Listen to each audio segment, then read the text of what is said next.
Good evening and welcome to the RSU 16 District Budget Meeting. Our first order of business is to call the meeting to order and to do the pledge. So if you could please stand, and the flag is over to my right, your left. I pledge allegiance to the flag of the United States of America and to the republic for which it stands, one nation, under God, indivisible, with liberty and justice for all.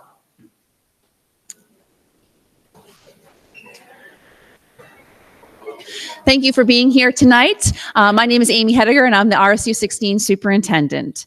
And so we do have some order of business to go through first before we get to the articles. And the first one is I do need to read the official greetings, and it does state, in the name of the state of Maine, you are hereby required to notify and warn the inhabitants of each of the municipalities within Regional School Unit 16, namely the towns of Mechanic Falls, Minot, and Poland, qualified to vote in town affairs to meet in the auditorium of Poland Regional High School, 1457 Main Street, Poland, Maine, in the said town of Poland, Maine, on Tuesday, the 20th day of May, 2025, beginning at 6:15 p.m. to act on Articles 1 through 20 of this warrant to wit.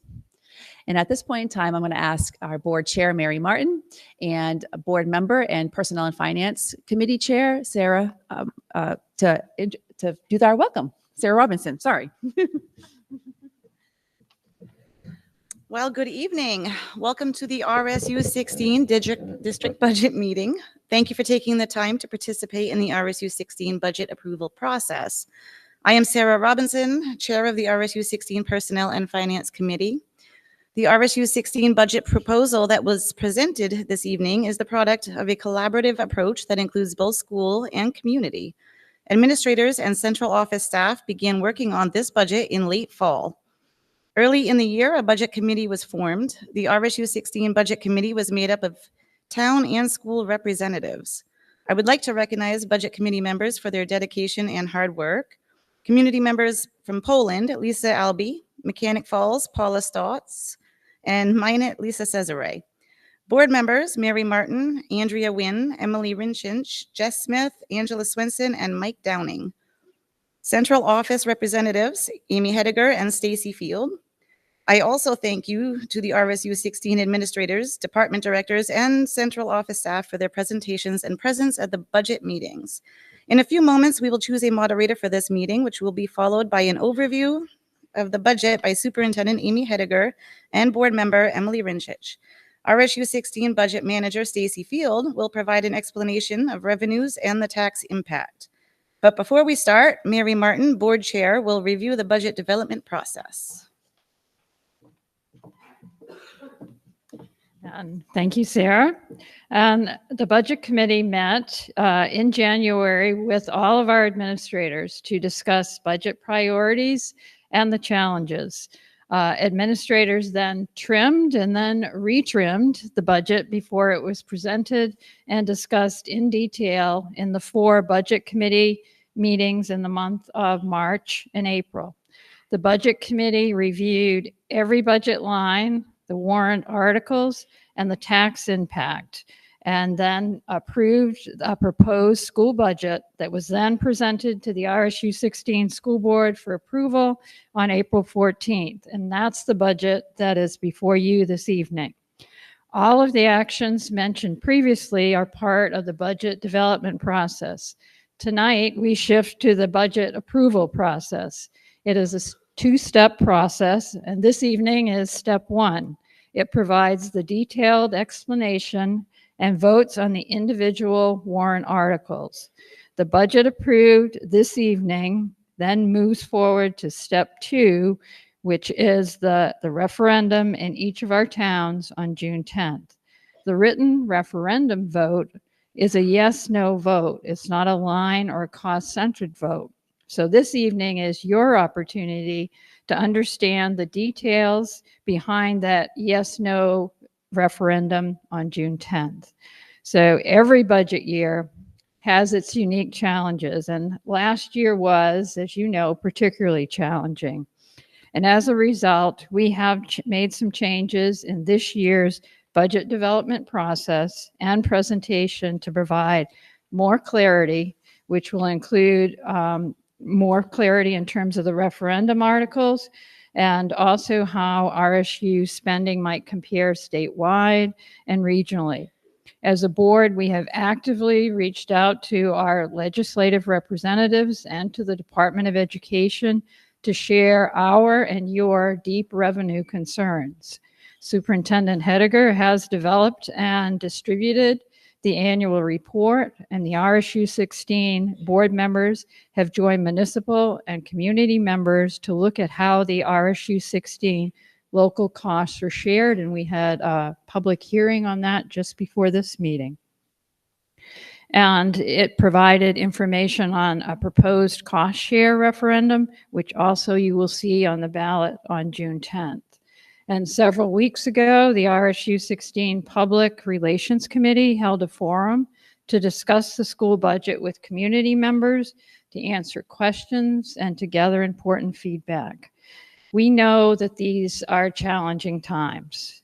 We live in our 3 communities. We hear you, and we do see the needs within our schools and within our communities. We believe that the budget proposal before you this evening supports the needs of our students and is fiscally responsible. We look forward to answering your questions this evening, and we thank you again for being here. Amy? All right, Article 1A is to choose a moderator to preside at said meeting. Are there any nominations for our moderator? Okay, I have a motion for Colleen Quint and a second from Brittany Heeman. Any other nominations? Seeing none, we will vote on Colleen Quint as serving as our moderator for our meeting tonight. For that, you are going to need your yellow slips of paper. So all those in favor of Colleen Quint serving as our moderator of the meeting, all those, thank you, and all those opposed.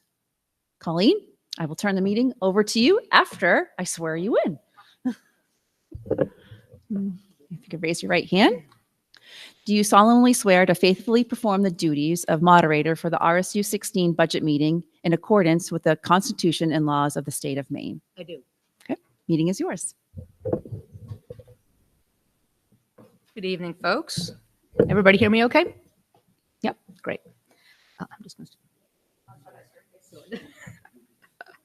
to appreciate everybody being here tonight, as we've said, and I'm pleased to be your moderator once again. I know that we have gone through a few of the points about kind of how the meeting works and how the vote happens, but just because repetition helps things sink in and also contributes to transparency. Just a few things I want to say at the outset. Some of this I know you've already heard, but it's important to me that we say it again. So tonight's meeting operates as a town meeting. Only registered voters can vote. So when you checked in on arrival, you should have gotten these. I just saw a bunch of these waving around, so I think everyone should be set there. I ask that all questions, as well as, of course, any motions, be directed to the moderator. And that then we can work to kind of identify who the appropriate person is to respond to that question. I'll be using the Maine Moderator's Manual as a guide, and in a few minutes we'll have the superintendent thoroughly explain the budget. When it gets time to get to the warrant articles, and we will get there before long, I promise. Again, many of you are familiar with the process, but what will happen is I'll read the motion, or I'll read the warrant article, request a motion. The motion will be made, a motion will be seconded, and then there will be discussion. We will have discussion on every warrant article that's in front of the body, okay?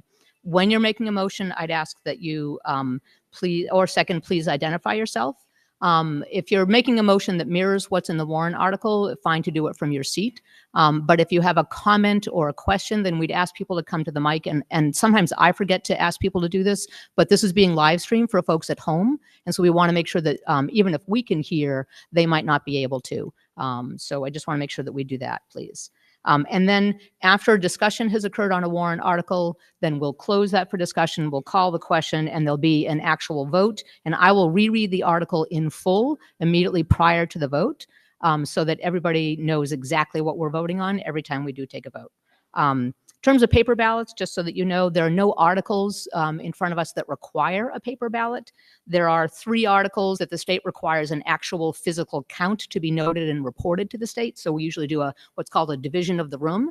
and the ballot clerks will kind of count up each, verify with each other, and then report that in. If people do want a paper ballot, they can make a motion for that, and then that motion has to be seconded and then approved by a majority of people here in order to do the paper ballot. And we have the clerks to prepare paper ballots if we need to use those. So you've already heard about how the school budget is developed. At the district budget meeting tonight, again, we vote article by article. It's important to know that the articles are closed, is the term that's used. That means that they cannot be increased. They can be decreased, and no new articles are permitted. So what you have in front of you is what you have. It could be decreased but not increased, and no new articles can be permitted. And you can only decrease a cost center as a whole, not an individual. There are no line items underneath it. And so if there's any motion different than the warrant article, it would need to be for that entire warrant article and not for a particular part underneath it. And then as has been explained, when it comes time to do the vote on June 10th, or by absentee ballot ahead of time, that is an up or down vote across all three districts, a combined vote. You vote in your own hometown office. If it passes, it goes into effect on July 1, 2025, which is the start of the new school fiscal year. If the budget is not approved, then the superintendent and the school board and the budget committee go back to the drawing board, which we've done before, and then they create a new budget, and we go through this process again, and then what's called the referendum again as well. So that is how all of this works. So we're all getting an excellent civics lesson tonight. And it's actually, let me just say, it's great to see a lot of people here this evening. It's a bigger crowd than usual, and you know, democracy is a participatory sport. Let's hope it's not a contact sport this evening. That would be my fondest hope. But we always actually work really well together, which I appreciate about these communities. It's now time for me to swear in the ballot clerks. If you could all just stand and raise your right hand. Do you solemnly swear to faithfully perform the duties of ballot clerk for the RSU 16 budget meeting in accordance with the Constitution and the laws of the state of Maine? Great. Thank you very much. Oh, yes, thank you. Thank you for the reminder. So there.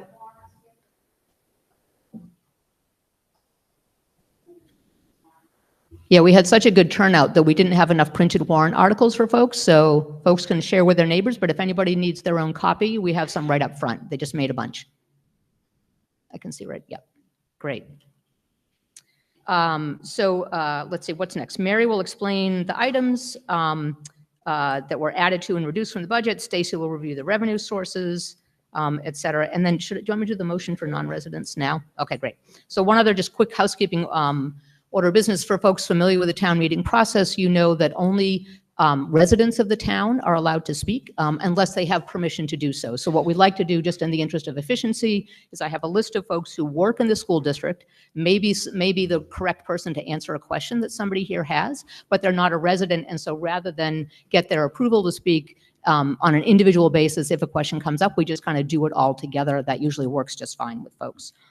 So I would appreciate a motion to allow the following individuals to speak. They're not allowed to vote, just to be super clear about that, but they are allowed to speak. So these individuals are Eric Anderson, the PRHS principal, Joe St. Peter, the special education director, John Hawley, the operations director, Jess Madsen, the Elm Street School principal, Sean Vincent, the Whittier Middle School principal, Shelley Pride, adult education director, Mark Politano, technology director, Danelle Gendron, the PCS assistant principal, and Jill Matthew, the curriculum director. Could I get a motion? Thank you, Ms. Hemond. Is there a second? Great, thank you. And I'm sorry, I can't see.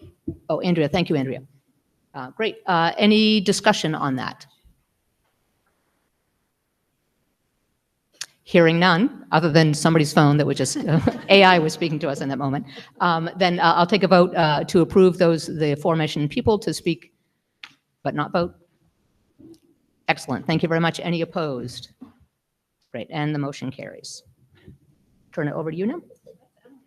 Oh, there we go. Great. How about it? Good evening, everybody. My name is Emily Rinchich. I am a school board representative from the town of Poland. In RSU 16, we have a new mission. It is creating a better future, one student at a time. To live up to that mission, it takes all of us, our dedicated staff, our strong community support, our positive family engagement, and schools where students and staff feel safe, supported, and valued. The school board, budget committee, and administrative team have spent countless hours building a budget that reflects these values.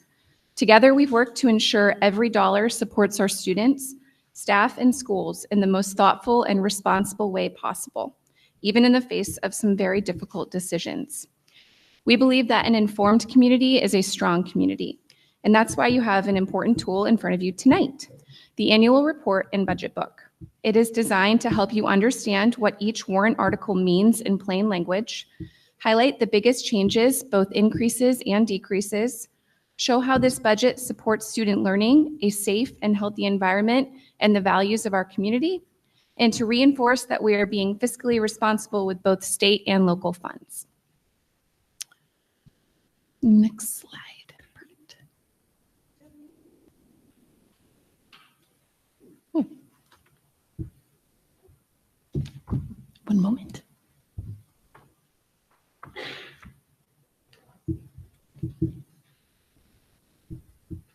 Thank you. The proposed fiscal year 2026 budget is $29,885,660, which is a budget-to-budget increase of $1.46 million or 5.1% compared to fiscal year 25. This increase is primarily driven by contractual salary and benefit obligations. While we have made reductions in several areas, including staffing and supplies, this budget reflects a careful balance. It honors our commitment to meet student needs and maintain the level of services our community expects, while also being responsible stewards of your taxpayer dollars. As we walk through tonight's presentation, you'll see small boxes on the slides that point you to the corresponding pages in your budget book, so you can follow along. Now I'd like to hand things over to Amy Hediger, our superintendent, who will walk us through the biggest changes of this year's budget. Thank you, Emily. So now I know some of you might say that my slides are a little too busy, and that's fair, but I see an opportunity here. And the images and visuals are here to show you, not just to tell you, how we're using your taxpayer dollars to meet the goals of our strategic plan. So yes, the slides are full because our schools are full of great work. And I do see lots of staff here tonight, as well as some of our students, our young students, participating in our budget meeting tonight. So to remain fiscally responsible, we've also had to make some difficult but necessary reductions in this year's budget. And these were not easy decisions.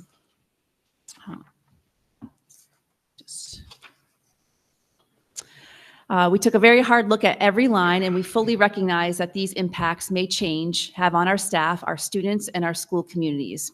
And here's what those reductions include. We have an elimination of 6 teacher contract positions, including our K-8 gifted and talented teacher who is retiring, a learning center technician at PRHS, a classroom teacher at PCS who is retiring, a teacher at ESS, our K-6 literacy coach who is moving to an open classroom teaching role, and a 1-year position at Whittier Middle School that will not be renewed or filled. We also have 2 reductions of our support staff roles, and that is a student service assistant at PRHS who resigned, and a restorative ed tech position at Whittier Middle School that has remained unfilled.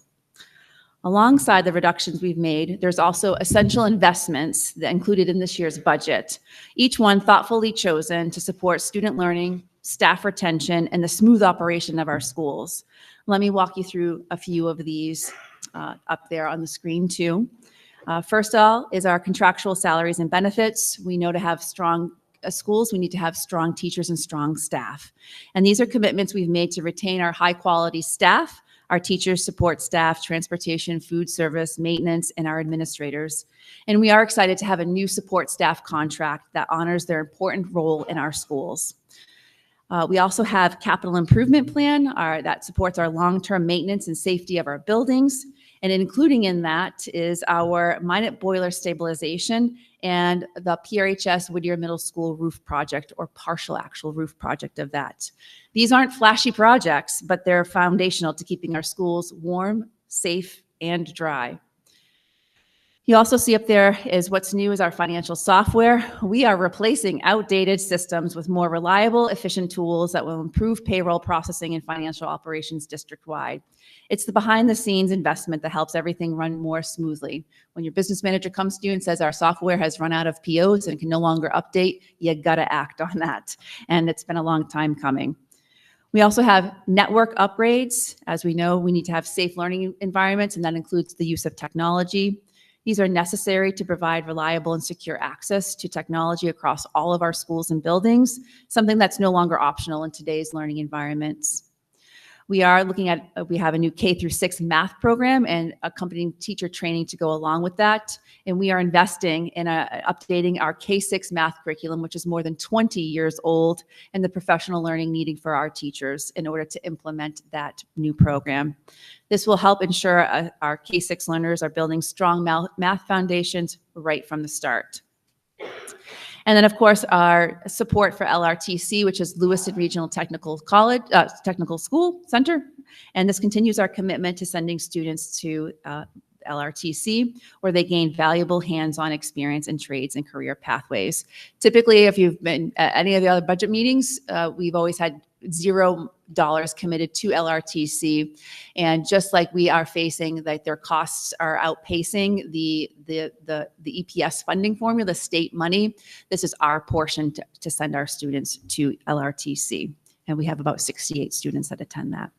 And finally, there's 2 new positions. There's a 0.5 administrative assistant to the superintendent, which helps with capacity and communication at the district level. That position was fully cut last year and looking to return a 0.5 administrative assistant. And we'll be happy to talk through that once we get to that article. And then a 0.5 multilingual teacher who will provide that support and learning for our growing number of multilingual learners. So we've worked hard to make sure that this budget reflects the balance between what we need and what we value and what our community can support. And before I move, just to highlight those visuals, those are our LRTC students who participated in the Skills USA competition in Orono.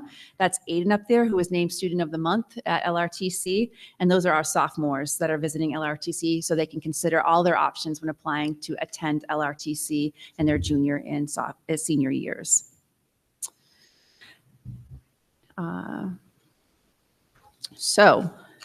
At this point, I will turn things over to have us walk through.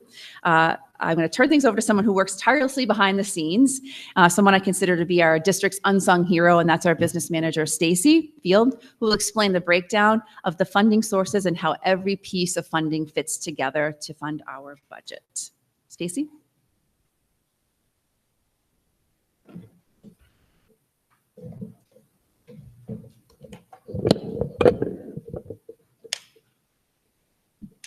Thank you, Amy. Good evening and welcome again. Thank you for joining us. I will be reviewing the revenue articles with you. This slide shows the pie chart for the general fund revenue allocation. The pink color represents the EPS funding formula, which is the essential programs and services. It contains both state subsidy and the required local amount. We have no control over this piece of the pie as it is set by the state. It totals $22,912,297 and is 76.6% of our budget. The green color, which is $5,743,630, represents our cost-sharing formula, and it is 19.22% of the budget. It includes both local-only debt and the additional local funds that we raise. The blue color represents other sources of funding. It totals $1,229,733 and represents 4.11% of our budget. This slide shows the pie chart in table form, and we'll refer back to it several times. You can see from the top 2 pink boxes, the state is making us raise $638,681 more required local dollars in order to receive $307,784 more state subsidy dollars. We will look closer at this on the next slide, and this slide represents Article 12. The state subsidy is generated by student numbers, staff counts, an allocation for supplies and equipment, extracurricular activities, administration, operations, and professional development. There are also additional funds allocated for special education and transportation expenses. Our required local is a mill expectation that is set by the state based on valuation only. For FY26, that rate is 6.1. It is multiplied by the value set by the Maine Revenue Service, and we have no say in the formula. The valuation used for this budget is Mechanic Falls, $238,116,667. Minot's valuation, $291,700,000. And Poland, $1,036,566,667. Again, this is the Maine Revenue Service valuation, not the valuation set by each town.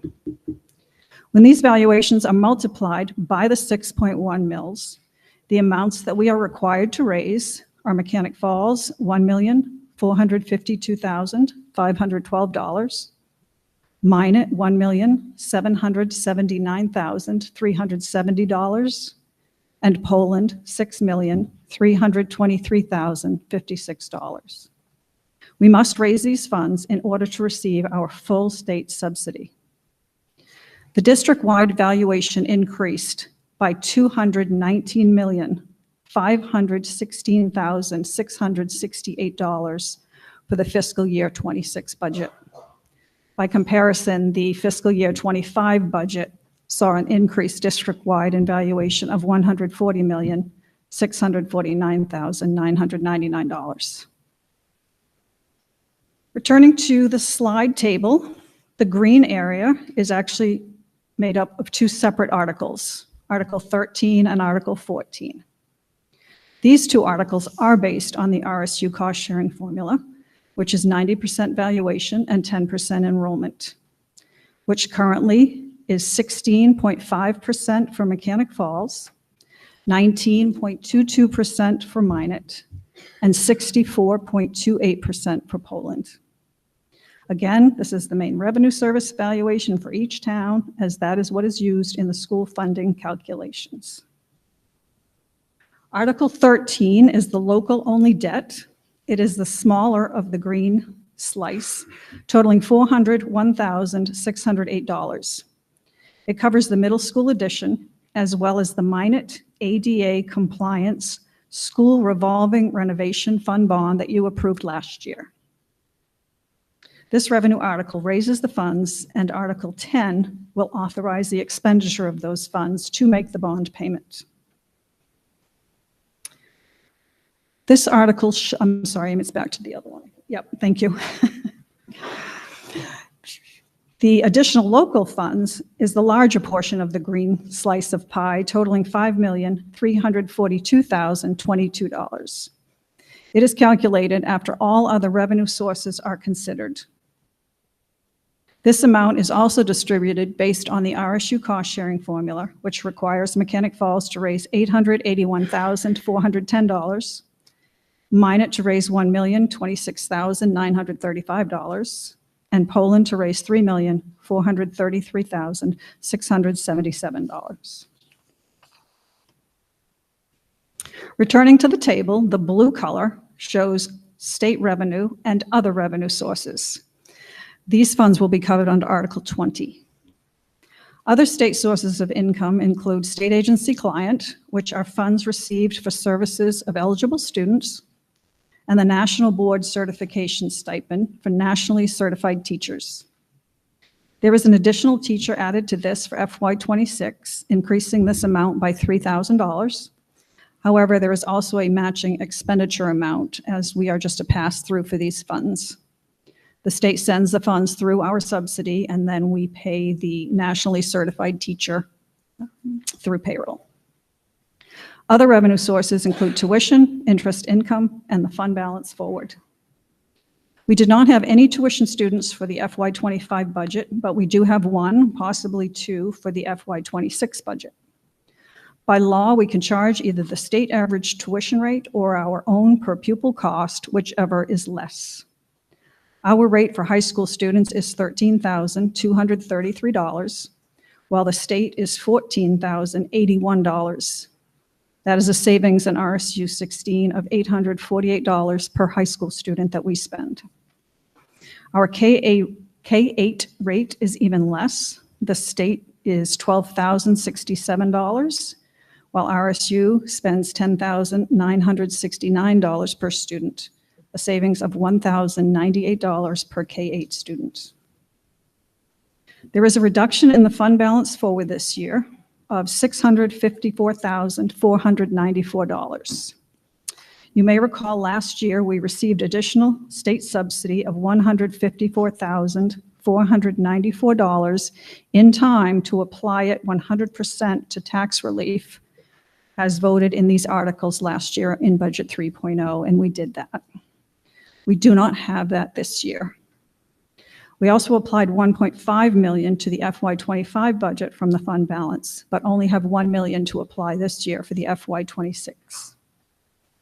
However, with the tuition income and the $3,000 additional funds for the National Certified Teacher, the blue section nets out to a $638,279 decrease. Again, Article 20 will allow us to expend these funds. This brings the revenue budget increase to $1,456,009, matching the expenditure budget as it must.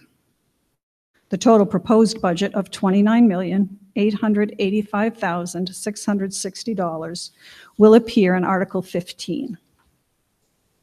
A few other articles that are not part of the pie include Article 16, which will ask for $130,000 for adult education. This request has not increased since FY24. Article 17 will ask to raise $543,000 for capital improvements. Article 18 will ask to expend more than that $543,000 because we will have carryover from the FY25 budget when we close that out in June. And Article 19 will once again ask to apply any additional state subsidy received to be applied 100% to tax relief.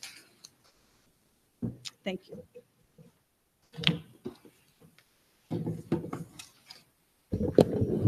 Thank you, Stacy. And now we'll move on to the slide that I think everyone waits for at the district budget meeting is the tax impact on a $100,000 home. So based upon the $29.8 million budget that we have talked you through, or that in your budget booklet, and we'll go through all of the articles, in Poland, the tax impact would be $140.95, Mechanic Falls, $76.66, and Minot, $86.17.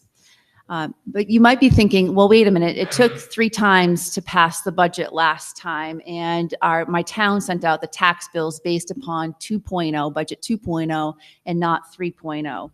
And you are right, you overpaid in your taxes, and so you may want to know how you're getting that back. So how we didn't issue, the towns did not issue you a rebate check because that would have been too costly to be able to send rebate checks out. So the towns are looking at how they're going to redistribute that overpayment.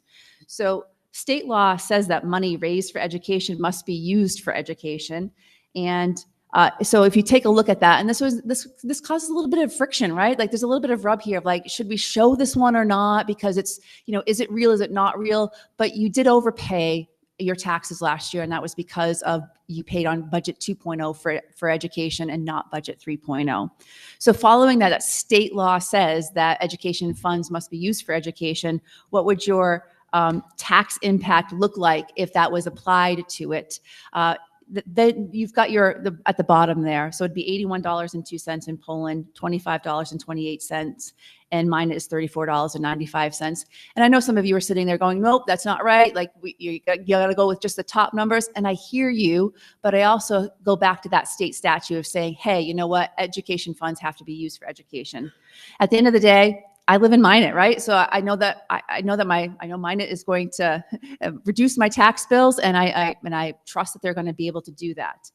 And so if you do have questions about how that's going to appear, because mine has a different fiscal year, they're actually calendar year versus July 1st year, I would definitely contact the town office to have them talk through, because they're smarter than I am when it comes to talking about tax bills. And then the next question that Mary already kind of teed up before is, that question, we know one of the most important questions on your mind is, are we spending more than other districts? So let's just take a look at this. So first is up there is a per pupil spending. And so you can see RSU 16 is that first bar, and we are below average. The second bar is state average. And that's $2,537 less, and that was in fiscal year 24. So it would have taken $4.3 million more for us to be at state average. So you can take a peek at that just to kind of see where comparable schools were about the same. That last bar, you might be going, well, what's that last bar? Well, that's MSAD 51, Cumberland, Greeley, and that's just there for you to have a point of reference. The next one is our percentage increase. Well, everyone's sort of watching the news and see how people's budgets are passing. We all know that Lewiston school budget just passed by 14 votes, right? So every vote does count. And so there is that question of like, well, how does our percent increase? Because 5.1 sounds like a lot. How does that compare to other area districts? And as you can see, we're like aligned with most other districts, except for MSAD 44, that's the Bethel. They're seeing a significant increase because they're adding positions into their budget, and they're seeing a 13.6% increase. But all of our other schools here are right around the same, if not, we're slightly below. And then finally, that one that causes a lot of discussion is that additional local. So that's that $5 million that Stacy just talked about, and that goes to that cost sharing. So, okay, so you raise money above EPS, right? It's that portion of the budget that goes above what the state says we have to raise and what they'll give us. And we do ask for more. And that's because our towns always tell us we want strong schools. These are the things we expect. So this is a really great bar graph for you to take a peek at, is how does our additional local ask compare to other districts? And you can see, the next one right next to it is RSU 14 in Windham. That's, a really high one. But if you start to look around at the other districts, we're below what other districts are asking. And I know there's always questions of like, well, they're different sizes and different demographics and all of that.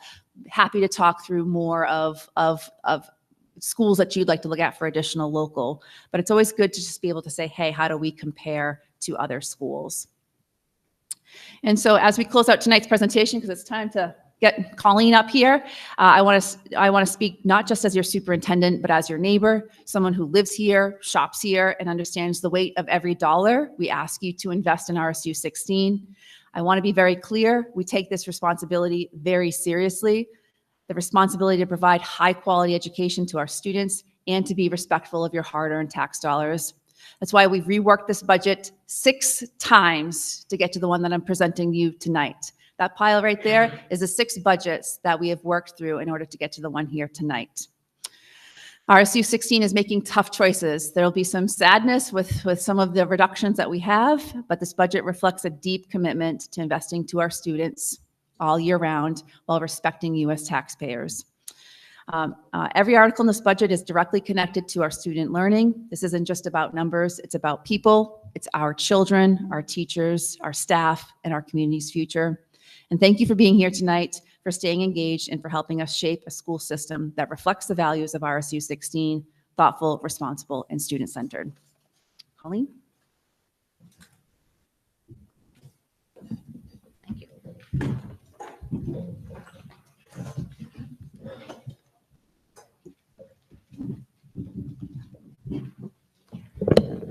All right, we ready to get to work?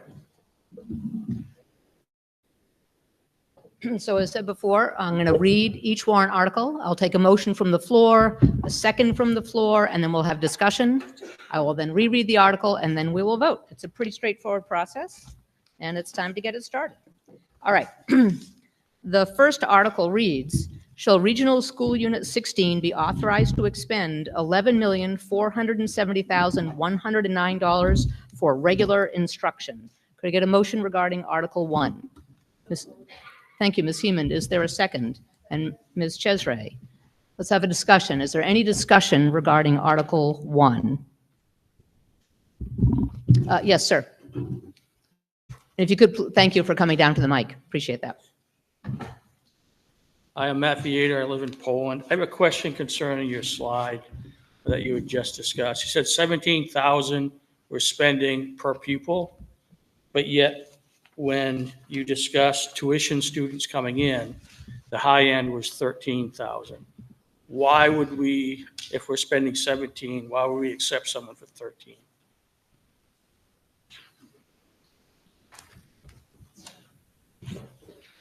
I think the superintendent's looking for that right now. Okay. So the amount I gave you,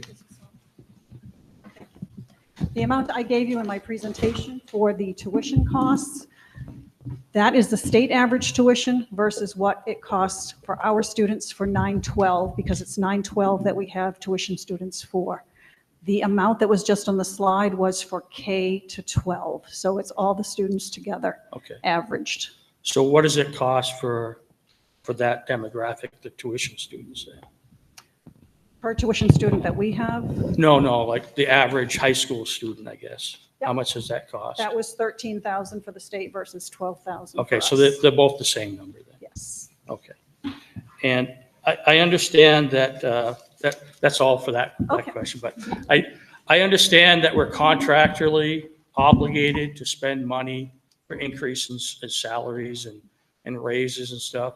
What metric do we use when the test scores, if you just, it's just empirical evidence that we have.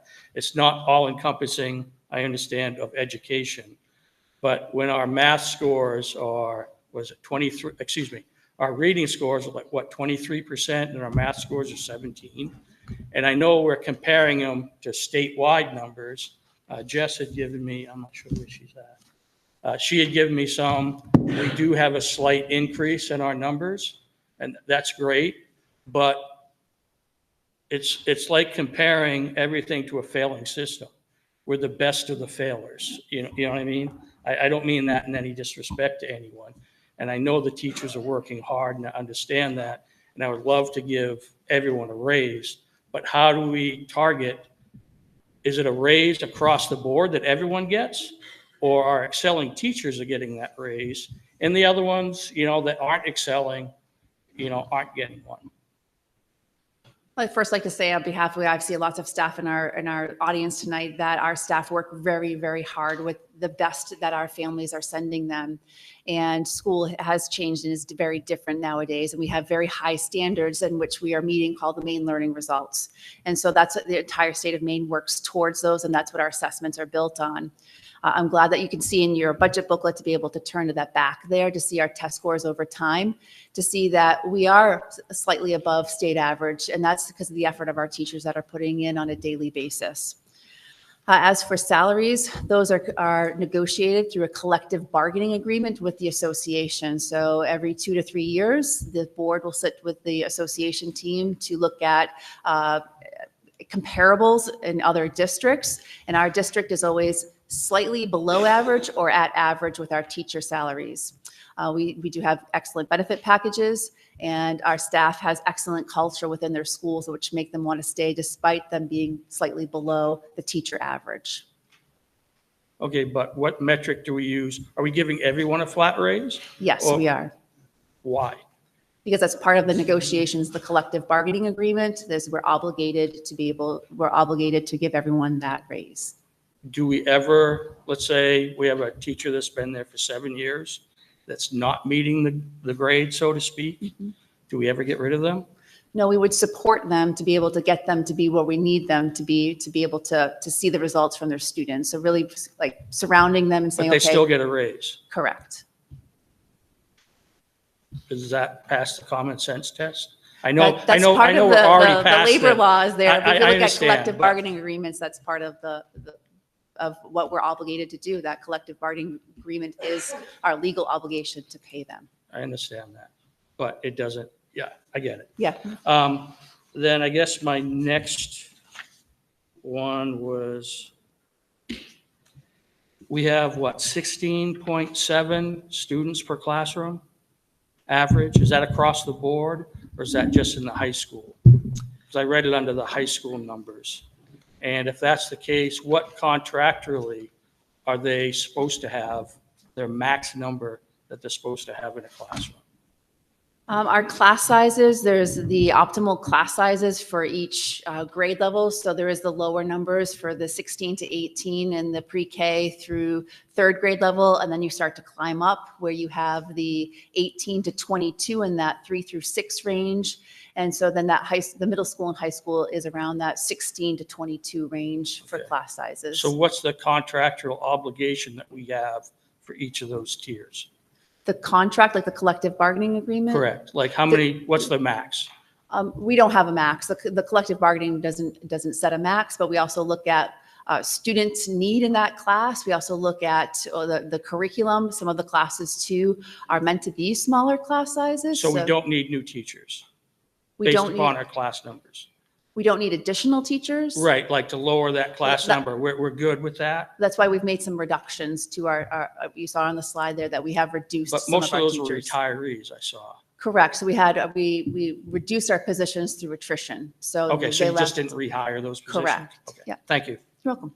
Great. Thank you, sir, for your questions. Is there any further question or comment regarding Article 1? Yeah, ma'am. Jamie Akert, I'm from Poland. If we cut 5 teachers, 1 ed tech position in the ecology school, why is there a $473,597 increase? If you could just break that down, because that seems like we cut a lot of positions, but we're still asking for a lot more money when we didn't really add a whole lot in place of that. That is mostly made up of our contractual salaries. So if we look at a general look at that with our percent increase for wages as well as the increase in insurance, you're looking at around what, $1.2 million in salary increases. So that's the driving force because we've reduced the professional development lines, we've reduced supply lines, and then you also saw that sort of that teeter-totter on the other side of adding in the math program of saying it's time for us to have a new math program. We've had that for 20 years, and making that decision to move away from that has been a 2-year decision. So yes, I can see why you're saying is it's still going up, even though we've made all those cuts, but we still need to pay our teachers and our staff, and that show up in part of that article number 1. Mr. Robinson?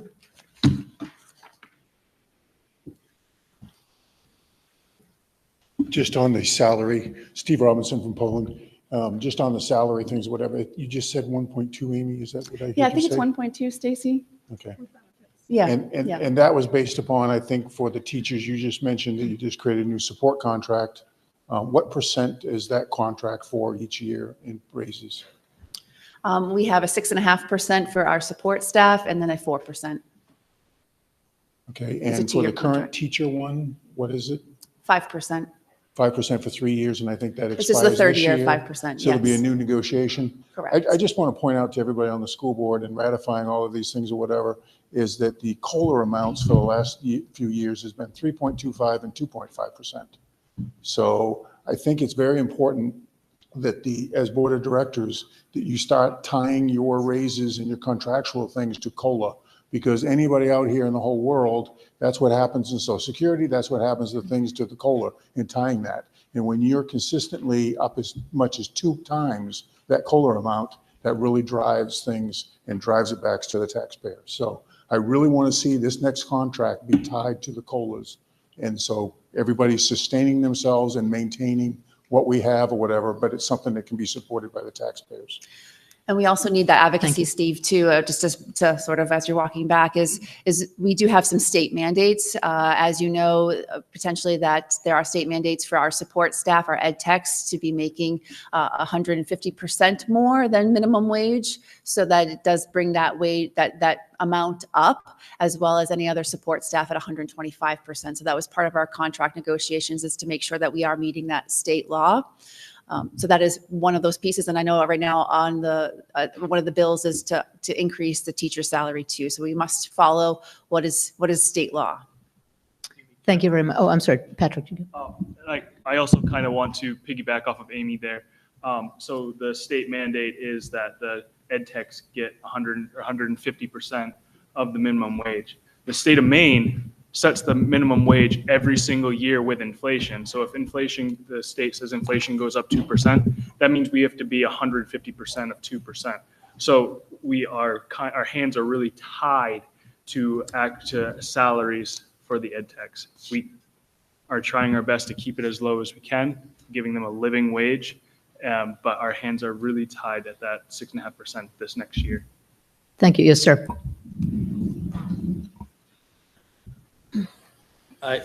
Matt Beater again. You mentioned the math program, the changing it. Is that a state mandated change? Nope, that is a district decision. So that's a choice. Yes. Yep. What was wrong with the old math program? Well, our old math program is 20 years old. It's outdated materials in there. Really looking at how do we get, I mean, you brought up the test scores, right? Like that's Right. ultimately our goal too, is to increase our test scores and really wanting to be able to put forward the best materials. But we've seen scores go up, what you said. We have, but we want to see them increase even more. But if the taxpayer can't pay for increases Mhm. and you're asking for $10 and I only have 5, Mhm. what's the alternative for the taxpayer is they sell their house, increasing the property values because property values are ridiculous. And then the students that you're trying to get education for can't afford that, and they can't get the house and live in their own community. But we also hear the other side So- too of wanting our students to be better and have stronger math skills. And so we spent 2 years looking at math programs that would be able to help us reach our goals. And we landed on a new program moving away from the one that we already have. And we look forward to being able to have that and be able to keep coming back to you to say, hey, you invested in this and here's what the outcome is. All right. But it's an expenditure that we don't necessarily need to have, right? I would disagree. I think we need to have that. Our curriculum is old and Okay. it's not best practice for our students. Okay. I was going to say something sarcastic, but I'm not going to. Thanks. Thank you, sir, and appreciate your restraint. Yes, yep. Andrea, is that right, Andrea? I moved to Mechanic Falls for one reason. I needed a place to live that I could afford, and I wanted to put my kayak in the water at the same time. I'm standing in this room because of my grandmother, whose first teaching assignment was a one-room schoolhouse in Cornville, Maine. She was the teacher, the principal, and the custodian, lighting the stove every morning, teaching kindergarten through 8th grade all day long, and filling the wood box at night. She taught me that the place we live and the place that I have in life is pretty great, so I should pay it forward. I chose school board to pay it forward. And I'd like to tell you what I've seen in the last 3 years being on the school board.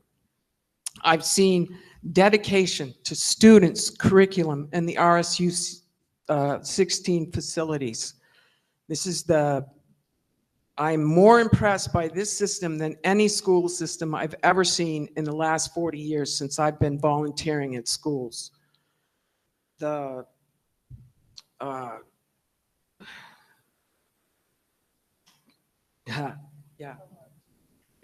Sorry.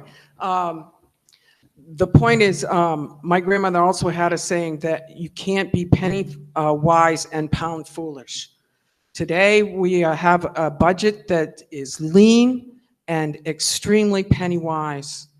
The extreme cuts are coming now because of the budget fray we had last year, and we've already had to cut 5 positions. We've cut the ecology school that was a program that we had for 20 years, and more austere cuts are going to compromise the safety and excellence of this school system. More severe cuts are going to mean pay to play, severely reduced, or no sports and activities at all. More cuts are going to mean that we close buildings, that our class sizes are going to double, and we're going to have a consolidated elementary school. I'm asking, as a school board member, as a property taxpayer, and a Social Security pensioner, I do understand. but we can't be penny wise and pound foolish. We will compromise RSU 16 safety and our excellence. Thank you. Thank you very much. Are there any additional comments? Sir, Does it have to be a question or can it be a comment? either one. Yeah, all right, wonderful. So just clarifying, so hi, my name's, is there any way to raise this? I'm a little tall, that, I think that's fine. So my name's Tony. I just want to note that, well, first of all, I want to note that I have no desire to encourage anyone to vote one way or the other, just to kind of give an informed perspective, especially given the situation, in my personal situation. I just don't want to persuade anyone one way or the other. But I just want to know, so our family moved here from Maryland, and a school district that was really incredible. In a lot of ways, it was ranked very high. It was, a lot of taxpayer money to support it, right? And we have been so impressed. I mean, the amount of money per student here in RSU 16 is considerably less than what we paid per student in the county that we're in Maryland. But I have been so impressed at how good of a job that the teachers do, particularly with the resources that we have. Again, I understand the complex feelings that people have with their income. I get it, right? But I am so thankful for all the hard work that you guys do in navigating the budget. I'm so thankful for what the teachers do. And I honestly, I think that every teacher in the system deserves what they give. I have had such a wonderful experience with all of these teachers and all of the staff. And, again, I know that people have to make complicated decisions with their budgets, but I think just from the perspective of what they've earned, I thoroughly think that our teachers have earned this. And not just from the perspective of they're hardworking, but we are in a season where public educators get a really rough go of it. And I'm sure all of you all have experienced that. You all get a rough go of it, right? I mean, administrators get a rough go of it. I think that's why we're having such a difficulty with that as a school district.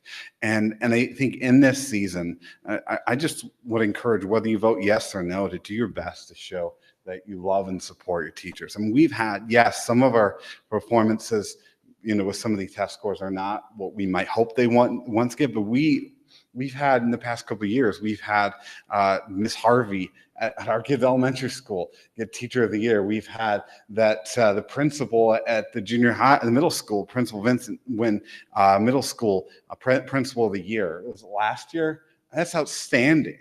And some of these teachers drive in a considerable amount and to continue to teach at their school. They don't live in the communities, but they're willing to drive a considerable drive because they love these kids. Even at Elm Street School, we endured a significant tragedy at the school, a tragedy that undoubtedly had as big of an impact on the teachers and the staff as the kids.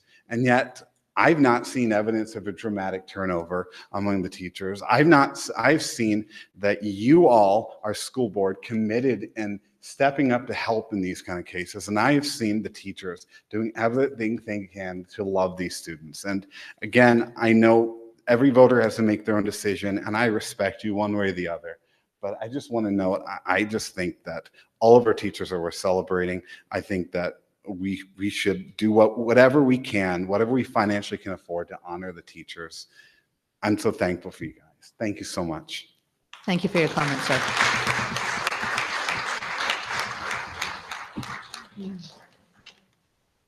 Good evening. Representative Boyer. David Boyer, Poland. Point of inquiry regarding the cost sharing formula that was given out. That's going to be on our June ballot.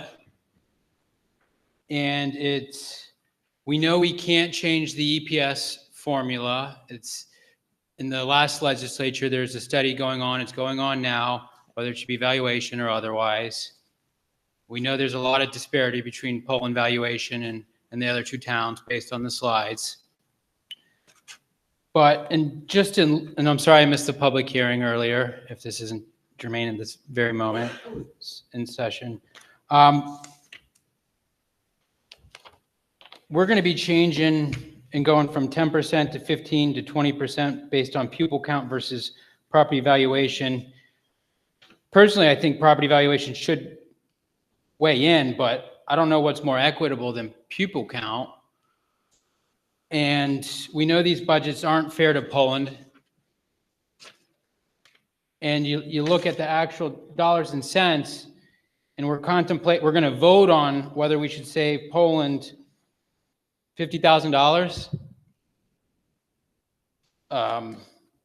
Go from 64.28% to 62.38. Mine, it goes 22% to 19.8, not even 1% increase. So I guess I'd just like to, I represent Poland and Mechanic Falls, but I'd like to speak up for Poland in this moment and hope that we can, because this has to do with $5 million, right? Because that's warrant number, Article 14 is what we're talking about, is affected by the cost sharing. I understand we're on the first warrant. No, Madam yeah, Chair. just a quick point of order, Representative Boyer. So the cost sharing formula was discussed in the public hearing. I realize you were in session and not able to be here, so appreciate your making these comments. But that cost sharing formula, if it's voted in favor, if it's approved in June, won't go into effect until next year. It has no bearing on this set of warrant articles in front of you, because the 90-10 is what's in place for this year, and any shift in cost sharing, if approved by the voters, would not go into place until next year's school. But I just want to make sure that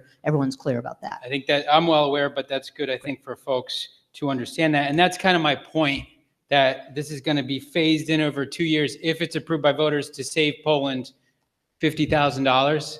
I don't know that running the election, I think that might cost more than that. So I'm just hoping, I don't know how I'm going to vote tonight, not that it matters.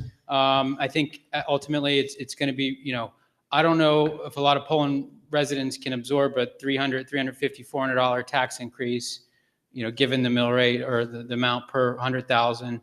And I just hope, I appreciate the thought of this article and the cost sharing committee putting that forward, but I think it does need to go further when we're talking about pupil count versus valuation. Thank you. Thank you, sir. And I'm going to let her go first because she's up. Go ahead, ma'am. Do you want to come up? Hi, Alicia Stowe, Poland. And I came up last year, and first off, I want to say that I don't think this is an indictment in any way of any of the teachers, and I don't think that's the issue that probably most Poland people have. I think, as Representative Boyer said, I don't think Poland can absorb this. And last year, I pointed out, which I'll do again this year, the graphs are lovely, the numbers are great. It's wonderful that you spent a lot of time working on this, but we're 47th in Maine ranked. That's not awesome. And I was looking at US News today, and in science, only 1/3 of the kids in the Poland high school are proficient in science. That's awful. When I moved to Maine, Maine was head of the nation in education, and now we're at the bottom, and we keep throwing money at it, but we're not measuring it with anything. Every single year, we're asked to spend more money that we really can't afford. And what is there to show for it? My daughter went to Poland. When she graduated, she had to take all remedial courses. My son went to St. Dom's, which, by the way, that individual student rate of $13,000 is what you pay at St. Dom's. And those kids have almost a 99% graduation rate and going on to college. Poland has an 80, just above 80. That's not great. We're paying all this money. It's good that your vocational program is moving up. That's good. We need kids in the trades, but your graduation's not good. Your proficiency's not good. And you're asking us to give more money with no way to measure this other than standardized tests, which, with the huge increase last year, aren't showing very much this year. Thank you for your comment. Ms. Albee. Good evening. My name is Good evening. My name is Lisa Albee. I'm one of your select board members. I also sat on the cost sharing committee. I've attended all of the budget committee meetings as well as the school board committee meetings this year. The cost sharing committee, The reason that we have decided to ease into it is because we are very cognizant of the fact that the three towns are a community. And as a select board person, absolutely, my, I guess my Poland residents are the priority. But in the setting of the RSU, all three of the communities are equally important. And we recognized as a committee that by lowering the cost sharing or changing the cost sharing, lowering the valuations and increasing the student population count was a significant impact to Mechanic Falls and Minot. And we did not want to put our friends, our neighbors, and our community members in a very detrimental situation. When in 2 years, it will be time to reassess the cost sharing formula. And at that point, the community or whoever is on the committee at that time can decide, how they want to move forward. Thank you very much. Are there any more questions or comments regarding Article 1, which relates to the expenditure for regular instruction? Yes, Mr. Tyler. Yeah, I just want to first speak to the attempts to adjust the cost sharing program. I'm not sure if the implication was that this is a waste of time to do this. I feel we should be grateful that we're making an attempt to address an inequality. 76% of this budget, I believe, is EPS. We can't change that. There's nothing we can do about that. The school board made a very dedicated effort to try to make changes to this, and yet they're told it's not worth the time. So let's speak, if we could, to Article 1. My impression is that it was viewed as a waste of time. I also would like to address the issue of the money spent. Yes, the test scores are challenging, but do we really think that we'll get those test scores higher by spending less money? By spending less for teachers and support staff? Will spending less make those scores go up? This is a national problem. This is not just Maine. Public education is challenged everywhere, and part of that is, quite frankly, the commitment to public education isn't what it used to be, which is why we need to continue to dedicate our support to it. Our families are not like people in Yarmouth and Cumberland and Freeport that can send their kids to private schools. Our public schools are the heart of our communities, and they deserve support, not criticism. Thank you. Thank you very much. Sir.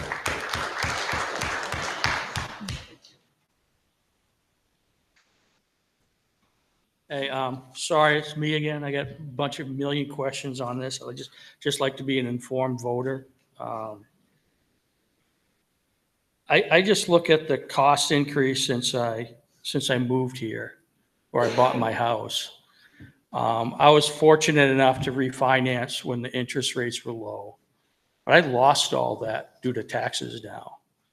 And when we look at these numbers, I mean, I'm doing okay. But if you keep increasing numbers like this, it never goes down. It's not sustainable if we continue increasing by, I don't know, what was it, 6-point-something% you said earlier? Or maybe my number's wrong. 5.1. 4%, 5%, Okay. whatever. But in either case, that's hundreds of dollars. I mean, where am I supposed to come up with it? You're going to tax me out of my house. You're going to tax people who are on fixed incomes out of their house. You're going to out-tax, trying to do a good thing, but the repercussions of the good thing are people can't afford it. I mean, I would love to give everyone a raise. I would love to give everyone, but I mean, Representative Boyer said, yeah, it's my impression was, yes, it's a good thing, but you do, that adjustment, it's a good thing, but you're talking about millions of dollars to for 50,000, it's not quite enough. And how do you protect people from losing their homes through taxes? Because it's not sustainable. How can your kids that go to the schools afford to live in your own community? They're not going to be able to pay the taxes. The same thing that you're trying to save them from, to give them a good education, a good job, you're not going to be able to afford it. I mean, that's just my 2 cents. And thank you. Thank you, sir. Okay, so we've had a number of very good questions for which hopefully we got appropriate and helpful answers. We've had a fulsome discussion with a range of views, which is fantastic. That's exactly what this process should be. And I think now is the time to call the question. I don't see any more folks standing up. Mr. Bernier is getting back to his seat. He's not trying to come to the mic, I'm pretty sure. So with, unless I'm mistaken, okay, excellent. In that case, what I would like to do is call the question. It's been a little while since we put the motion on the floor. Again, a great thing. So I'm going to reread it so everyone is super clear about exactly what we're voting on. So we are voting right now on Article 1, which reads, shall Regional School Unit 16 be authorized to expend $11,470,109 for regular instruction? All in favor, please use your yellow cards. Thank you very much. And opposed? The motion carries. Thank you. Moving on now to Article 2. Again, I'm going to read the article. We'll get a motion, a second, and then have discussion before we vote on it. Article 2 reads, shall Regional School Unit 16 be authorized to expend $6,536,820 for special education? Can I get a motion regarding Article 2? Thank you, Ms. Heeman. Is there a second on that? And Ms. Chesray, thank you. Any discussion regarding Article 2 related to special education?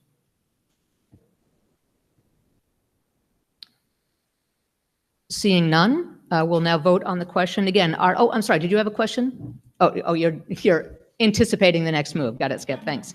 All right. Article 2 reads, shall Regional School Unit 16 be authorized to expend $6,536,820 for special education? All voting in favor. Thank you. And opposed? And the motion carries. Thank you. Article number 3. Shall Regional School Unit 16 be authorized to expend $8,218 for career and technical education? Can I get a motion? Thank you, Ms. Chesray. And Ms. Heeman is a second. Before we do the discussion, I just want to note that I double-checked that because all of the other cost centers are quite a bit more, and this is $8,218. I'm making sure I wasn't missing some zeros on the end of that. But we have many students who participate in career and technical education. So, Amy, could you just quickly explain why this number is less than the other cost centers? I just want people to understand. Yes, so our LRTC also receives state subsidy. So this is to cover costs of above and beyond the state subsidy. So on January 13th, our board approved a cost sharing of 9.68% of expenses exceeding state subsidy. So that 9.68% represents $8,218. So that'll be our cost to be able to send our students, which we average about 68, 69 students to LRTC. Excellent. All right. Thanks for the clarification for my own edification as well. Any questions or comments regarding Article 3? Seeing none, I will call the question. Shall Regional School Unit 16 be authorized to expend $8,218 for career and technical education? All voting in favor? And opposed? And the motion carries. Thank you. Next up is Article 4. Shall Regional School Unit 16 be authorized to expend $637,151 for other instruction? Could I get a motion regarding Article 4? You guys going to fight it out? I'll take Ms. Heeman as the first and Ms. Chesray as the second, if that's okay. Any discussion regarding Article 4? Perhaps a brief explanation of what falls under that category of other instruction? Sure. Article 4, if you're following along in your budget booklet, is on page 26. So that includes our summer school programs, field trips, transportation costs of those field trips, our athletic director salary, stipends for our coaches and advisor, our official fees, supplies, uniforms for athletics, and transportation costs for athletics, as well as the fees associated with drama, band, chorus, and the math team. As you can see, that is an overall reduction of just over $24,000. And part of that is our audit of trips. We were able to reduce our trip costs down to actuals based upon the past couple of years. And then looking really at some of the activities and stipends that we had in the budget, and those clubs and activities haven't run in a couple of years. So saying, okay, we're going to part ways with those options and remove that from the budget. Thank you very much. Any question or comment regarding Article 4 regarding other instruction? Seeing, oh, I'm sorry, yes. People are being great about using the mic, by the way. Thank you so much. So Cheryl Skilling, Poland. So my question on this, this covers summer school, and just following on the previous comment of our test scores being low, are we seeing a higher percentage of summer school use by the students? Where is that at? Summer school enrollment, we do have extended school year, which is required by students at special education with their IEPs. So it's whatever that team deems. And then we have summer school at the high school, which is for students that need to finish up their work in order to be able to be at good standing for the next following year. Our middle school is more of a nomination process. So sometimes it's really not about the academic work. There's a combination between academic work as well as continuing on with routines and keeping the learning continuing through the summer. And then part of our summer school at the elementary level is not locally funded. That's funded through Title I. And again, that comes down to, since we do a Title I grant for that, which we received, I think, just over $58,000 to run our summer school at Elm Street in Poland. Again, that's grant funded. It depends on how many staff we get and what the grant cost is. And then we do a ratio of 12 to 14 students per teacher. Okay, thank you. Thank you very much. Any additional question or comment regarding Article 4? Jamie Akeward, Poland. I did have a question about summer school. So my daughter's going to go to summer school. And if it's anything like what my son did, he went for 2 days and then was told he was proficient and you're good, you don't have to go. So if and they're half days, summer school is not a whole day. So what is the point of summer school? If all they have to do is go for 4 hours and then somebody says, yep, you're good, you're proficient, why is that not something that can't be done throughout the school year? Or at the end of the year, like my daughter's already told me, I have to go to summer school to get this finished. And I was like, and those are the questions we wrestle with all year Why with can't having you those finish this standards now? recovery. Is your child, I'm putting you on the spot, I don't know. Middle school, high school age is what I'm assuming. She's a sophomore. So right, those are our standards recovery. Like we're really trying to have our teachers stay after school, offering those Wednesdays to be able to say, hey, you're in danger of failing, and maybe they're not playing sports, because sometimes sports and activities really get kids in line to make sure, because you have to be in good standing to participate. And so those are the questions. If you have other ideas of how to get kids to, we would not want to have summer school at the high school level. Like that's ultimately our goal, but our kids show us differently of like, hey, you're missing this assessment or you're missing this big project. We need you to get it done. We give you all of this time, and now it's time for you to show up during summer school to get that done. And rather I think there's a keeping lot them of there. leeway and there's not enough of you didn't get it in on time. And now you're just going to get penalized for that. There's also no, I know it's not 1987. There's no after school detention. There is no ramification for not doing your work. Mm-hmm.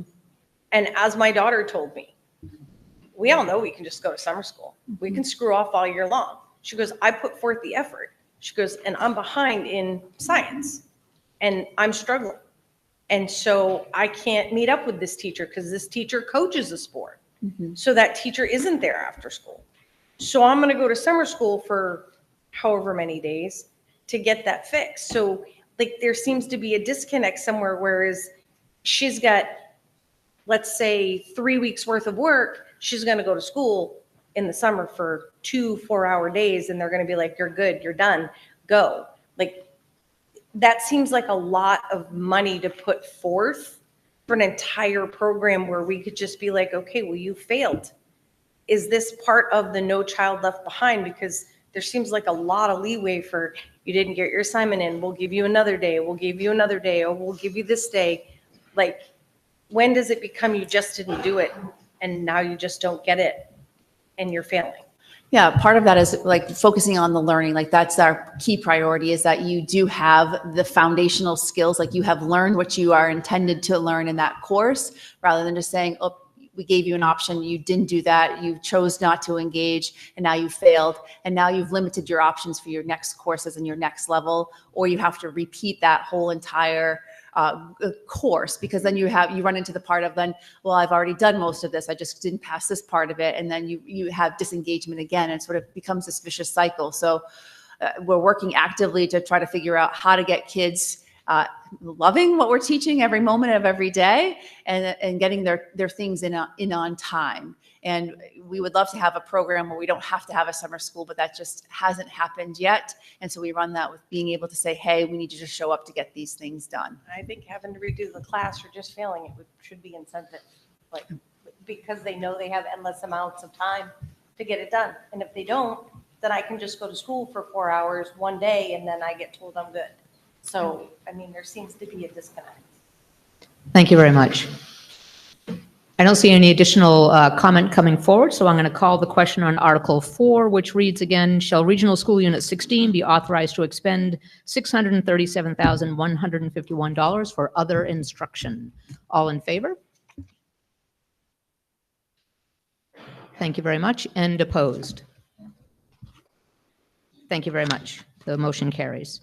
Article number 5, shall Regional School Unit 16 be authorized to expend $2,761,981 for student and staff support? Could I get a motion regarding Article 5, please?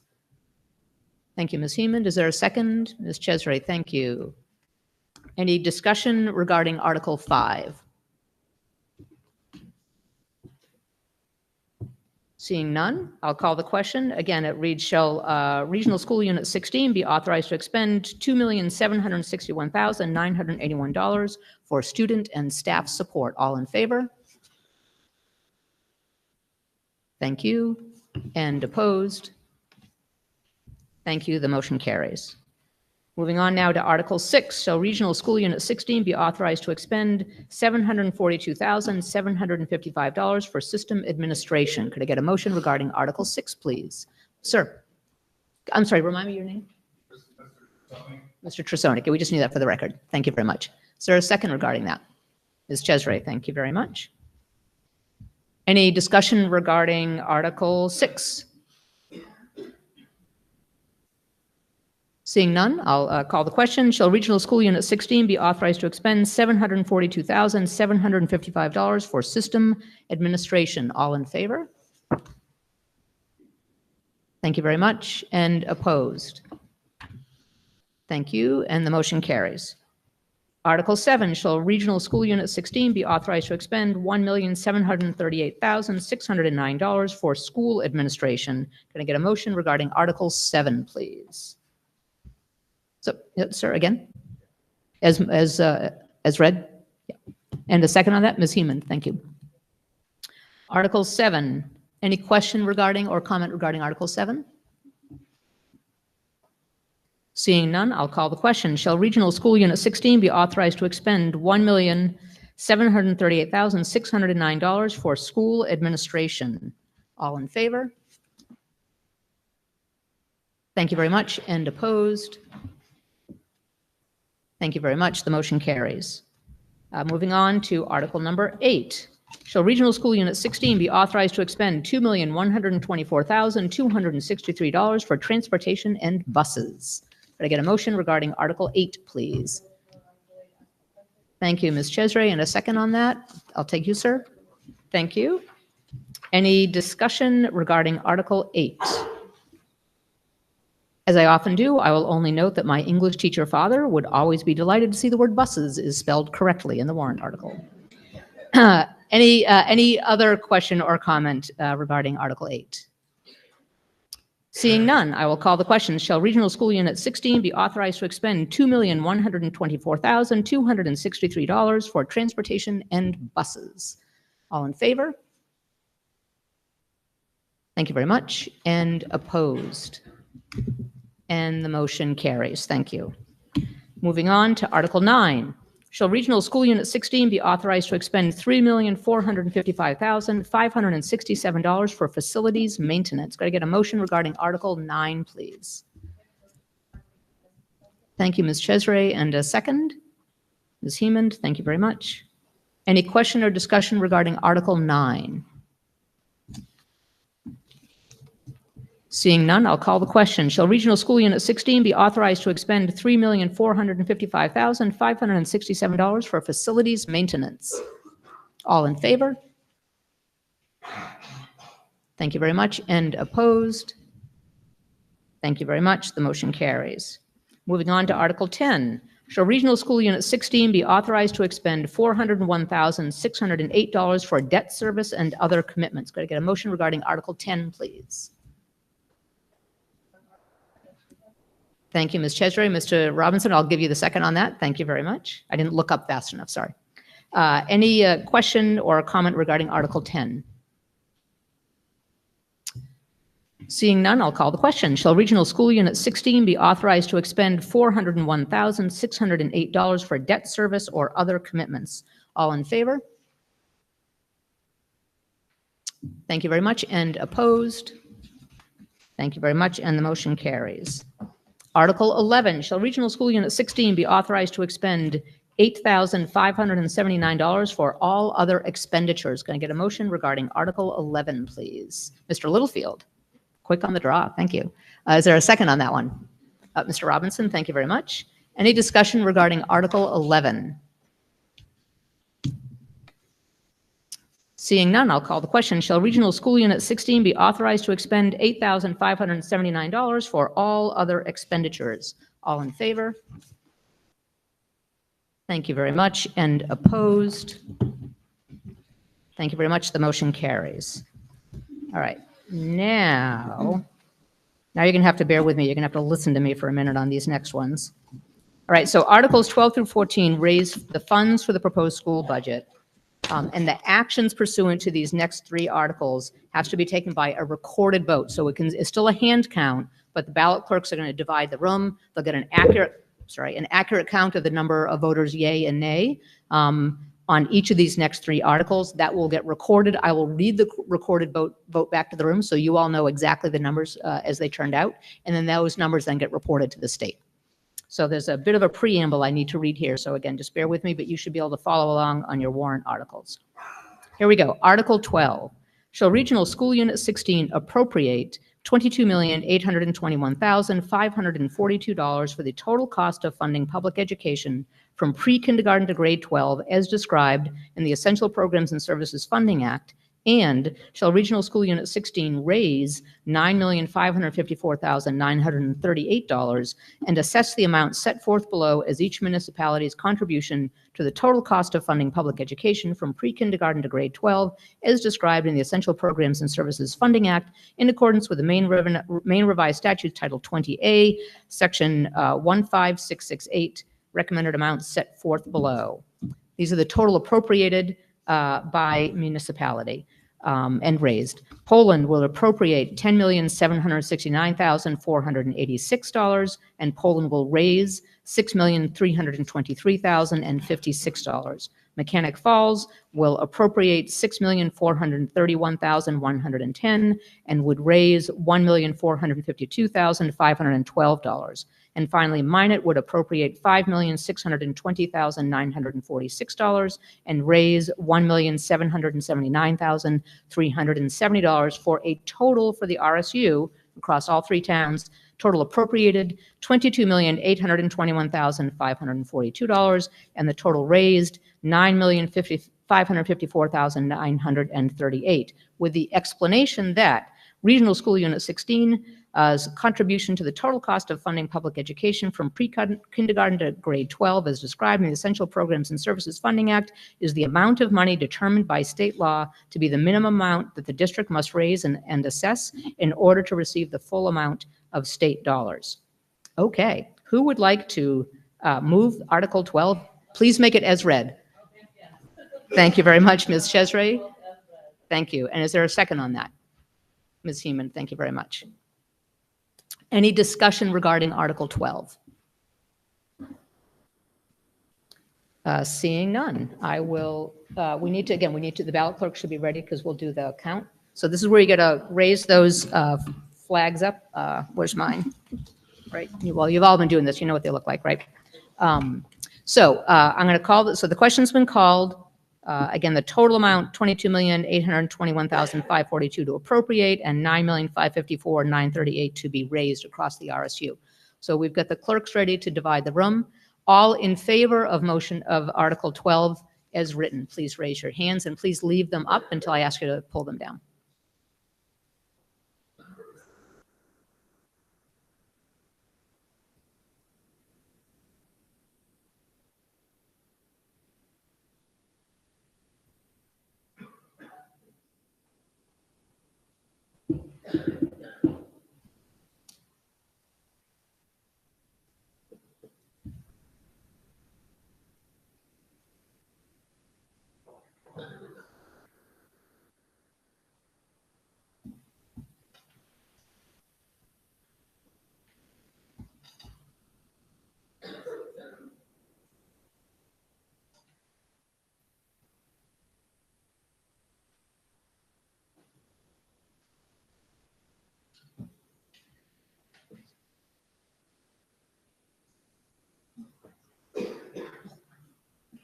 Okay, everyone, you can put your hands down now. I'm just going to make sure they have the tally for the yeas, and then we'll do the nays in just a moment.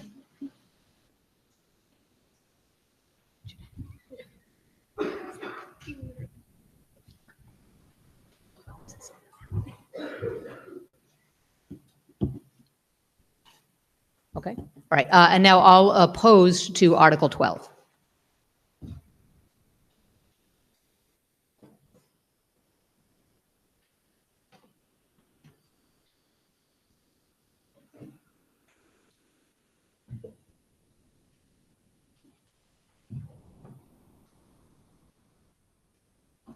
Okay, put your ballots down.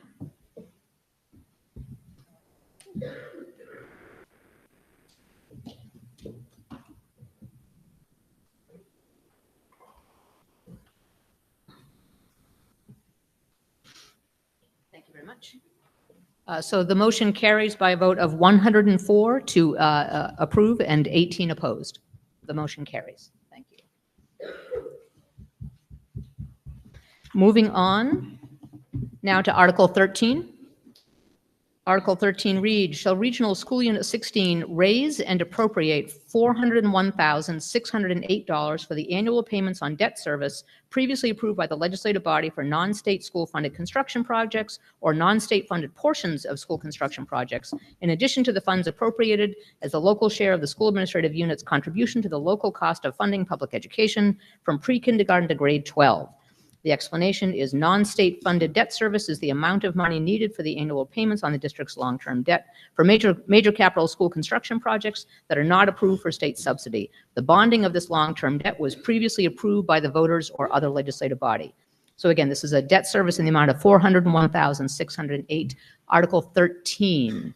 Could I get a motion regarding Article 13? Thank you, sir. And a second from Mr. Robinson. I'll get you on that one. Thank you. Any comment or question regarding Article 13?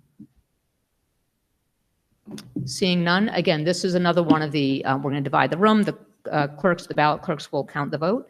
I'll call the question then. Could all in favor please hold up your yellow cards?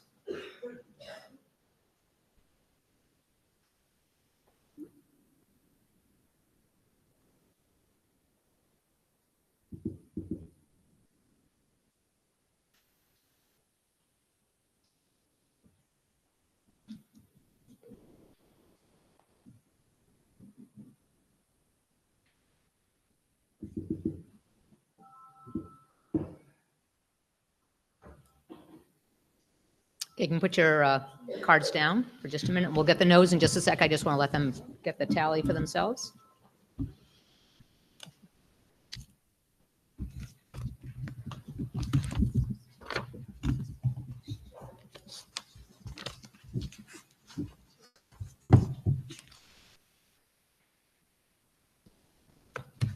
You guys got it? Okay, great, thank you. And now the noes, please just raise those yellow placards. We'll count those up.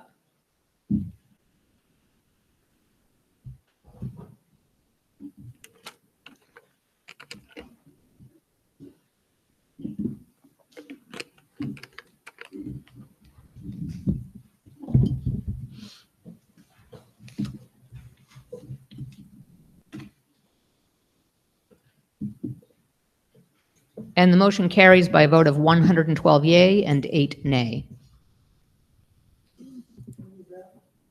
112 to 8 was the vote. The motion carries. Article 14, this is the last of the one that requires the hand count. Article 14 reads, shall Regional School Unit 16 raise and appropriate $5,342,022 in additional local funds, which exceeds the state's essential programs and services allocation model by $4,852,169 as required to fund the budget recommended by the RSU 16 Board of Directors. The RSU 16 Board of Directors recommends $5,342,022 for additional local funds and gives the following reason for exceeding the state's essential programs and services funding model by $4,852,169. This amount is needed to cover the cost of RSU 16 schools that the state's school funding model does not recognize and has reduced or eliminated from the funding formula. Additional explanation, the additional local funds are those locally raised funds over and above Regional School Unit 16's local contribution to the local cost of funding public education from pre-kindergarten to grade 12 as described in the Essential Programs and Services Funding Act that will help achieve RSU 16's budget for education programs. Could I get a motion regarding Article 14, please? Oh, Mr. Boyer, thank you.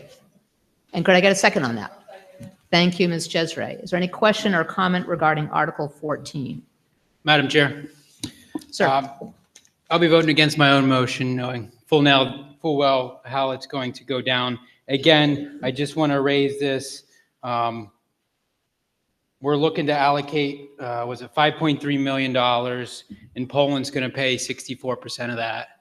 Why is Poland paying 3 or 4 times more than Mechanic Falls, more than Minot?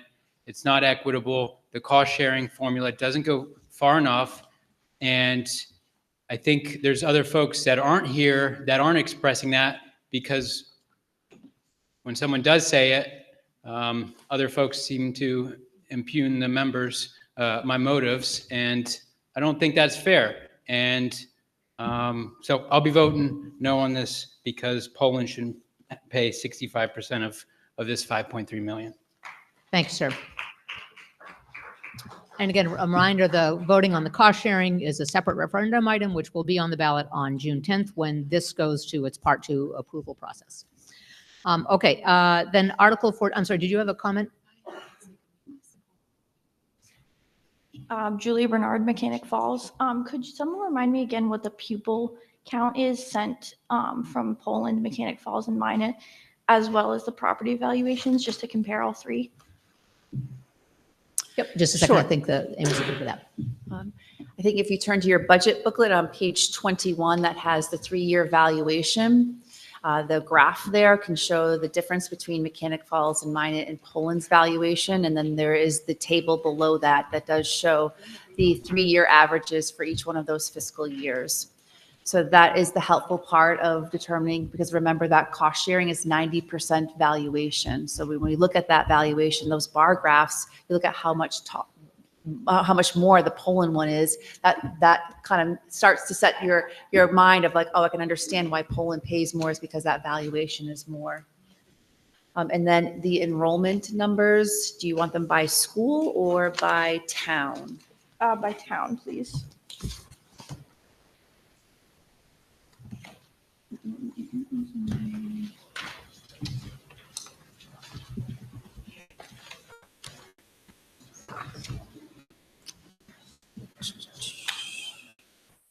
You got too many papers and too many tabs. Just one. That's okay. moment.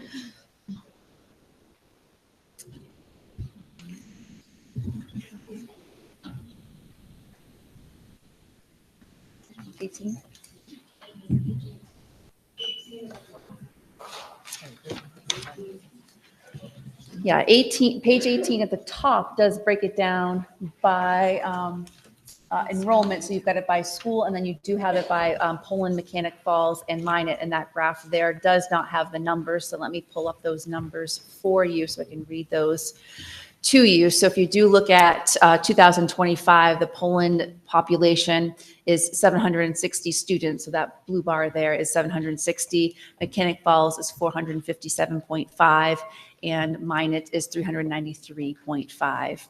And part of that 0.5, you might go, how do you have a 0.5 kids? We do have some of our students that are homeschooled that do come in for part of their day. So just in case anyone was wondering, how do you have half a kid? I was wondering that. Thank you. Thank you very much. Any additional question or comment regarding Article 14? And again, this is the last of the ones we get to count. So I will call the question. So Article 14 regarding the raise and appropriate of additional local funds. All in favor, raise them high.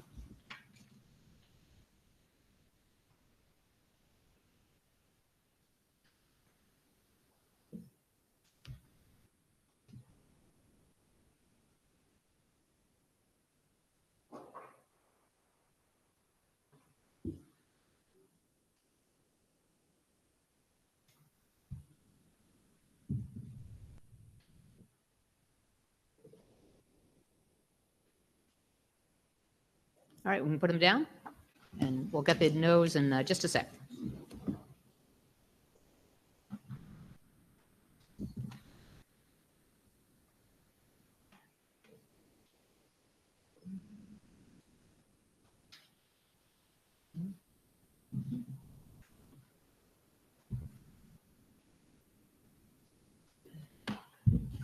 You good, Sarah? Okay, great. All opposed to Article 14, please raise those high.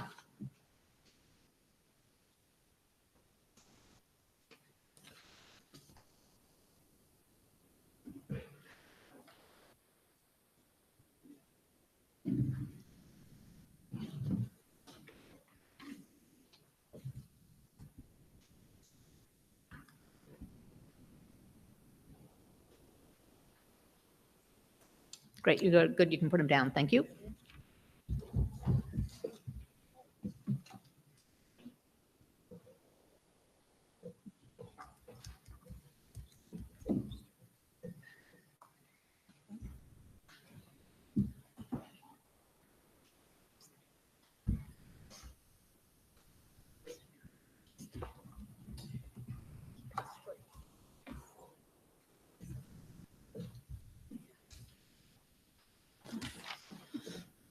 And the motion carries by a vote of 95 to 31.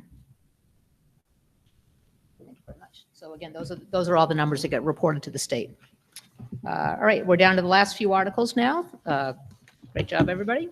Article 15 reads, shall Regional School Unit 16 authorize the RSU 16 Board of Directors to expend $29,885,660 for the fiscal year beginning July 1, 2025 and ending June 30, 2026 from Regional School Unit 16's contribution to the total cost of funding public education from pre-kindergarten to grade 12 as described in the Essential Programs and Services Funding Act, non-state funded school construction projects, additional local funds for school purposes under the Maine Revised Statutes Title 20A, Section 15690, unexpended balances, tuition receipts, state subsidy, and other receipts for the support of schools, question mark. The explanation is a school administrative unit must include a summary article indicating the total amount budgeted for funding public education from pre-kindergarten to grade 12 in Regional School Unit 16. The amount must be the gross budget of the school system. This article does not provide money unless the other articles are approved. Can I get a motion regarding Article 15? Ms. Chesray. Thank you. Thank you very much. And I saw Mr. Littlefield up there with a second, so thank you for that. Any discussion regarding Article 15? Seeing none, I'll call the question. Article 15 is again the kind of the total summary to expend $29,885,660 for the 2025-26 fiscal and school year. All in favor? Placards up. Thank you very much. And opposed? And the motion carries. Thank you very much. Article 16 authorizes the adult education program, and raises the local share.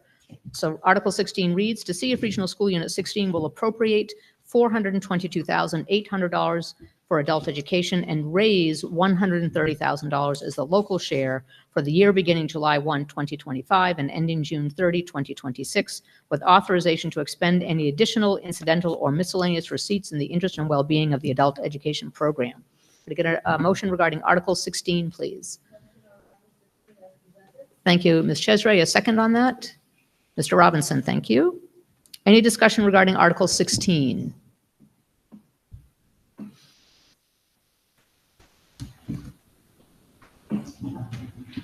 Jamie Akeward, Poland. Can somebody just break down what $422,800 to the adult ed is? Because a lot of the programs we already have to pay for. Because it's not a change, but can somebody explain where all of that money goes to for adult ed? So we're asking for 130 local to be raised. The rest come in grants to adult ed. There is also an enrichment program. That's the program that runs that's self-sufficient. That's not part of the 130 that you pay for. So that the instructors that do those classes, maybe Zumba or knitting or whatever those classes are, that's how those instructors get paid. Thank you very much. Any additional question or comment regarding Article 16? Sir, yep. Anthony Tristoni, Mechanic Falls. I just want to ask, what is our budget on adult education? How does it compare to other districts in the area? I mean, especially, per capita, obviously. I know they're bigger districts. I know our budget's on a shoestring, and I would look to Shelley if you want to speak to what you know for comparisons of our adult ed budget to area schools. And Shelley is in her first year as our RSU 16 adult ed director. She's making her way out. I'll just sort of fill the airtime. She's coming to us from Gorham and has some exciting pieces coming up. She applied for a construction grant. And so we will look forward to bringing that program to adult ed. And now you can talk about budgets. It was a little challenge. Excellent filler, by the way. Comparatively to other programs coming from Gorham, Westbrook, I've worked in Wyndham, Biddeford in my 29 years. When Amy mentions that we're on a shoestring, we're on a shoestring. And our enrichment supports any extra that we don't get in grants. We rely heavily on our grants and our enrichment program to support our instructors. We don't charge our students that want to finish their high school diplomas. We don't charge for people that want to get their high set. We don't charge for anybody that wants to come in and work on their English, their multilingual skills. We do not charge for anybody that wants help after they've left high school, left high school that want to pursue college or a trade.